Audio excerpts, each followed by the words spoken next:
Alors Hervé, une médiation, comment ça se passe à Amélie? Alors, première chose, il faut expliquer peut-être le cadre de la médiation. Tous les types de conflits sont ouverts à la médiation, sauf quelques cas très particuliers, conflits administratifs.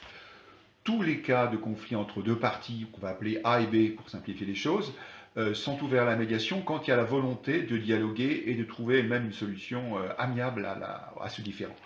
Alors, les conflits sont de toute nature. C'est un conflit avec un bailleur pour un logement, un conflit avec un voisin, un conflit avec un commerçant, un conflit avec quelqu'un de la famille, un conflit avec une grosse enseigne commerciale.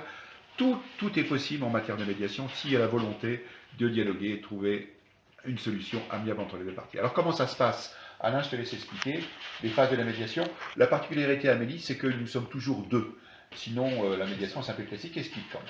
Alors la partie A vient à notre rencontre, on est là pour l'écouter, nous ne sommes pas juges ni avocats, on ne prend pas parti, et tout ce que la partie A nous dit, nous raconte, ça reste bien confidentiel, ça ne sera pas répété à la partie B. Voilà, donc à l'issue de l'écoute, on fait un courrier à la partie B.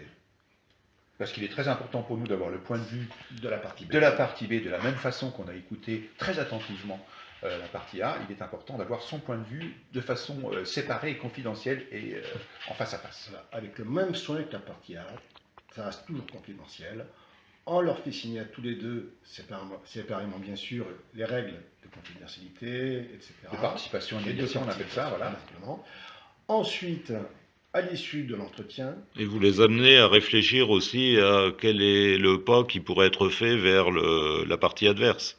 Tout à fait, ça c'est effectivement à vérifier. voilà. Si ce pas n'est pas vérifié, on dit bon, la médiation peut s'arrêter. S'il n'y a pas la volonté effectivement de trouver une solution, de faire un pas vers l'autre, il n'y a pas de médiation possible. Donc on arrête. C'est très rare. Exactement, on les amène à réfléchir sur la question, sur le conflit, et à trouver eux-mêmes leur solution. Et bien souvent, c'est gagnant-gagnant. En général, c'est bien respecté. On peut faire également, je veux dire, un accord écrit. Alors, sachant que, tu peux t'expliquer, une fois qu'on a rencontré A et B, on organise une rencontre commune avec les médiateurs et les deux parties concernées. Et lors de cette rencontre, qui fait l'objet d'un rendez-vous commun, bien évidemment, on va aider les deux parties à trouver elles-mêmes les solutions et on va, s'ils le souhaitent, rédiger un accord écrit qui va être signé par les deux parties et pesé mot pour mot par chacune des deux parties. Ce sera leur accord qu'elles vont faire valider ou pas au tribunal terre, mais ce sera leur accord et effectivement, comme tu dis, ce sera un accord qui, s'il est bien fait, il sera gagnant-gagnant. Il est toujours gagnant-gagnant.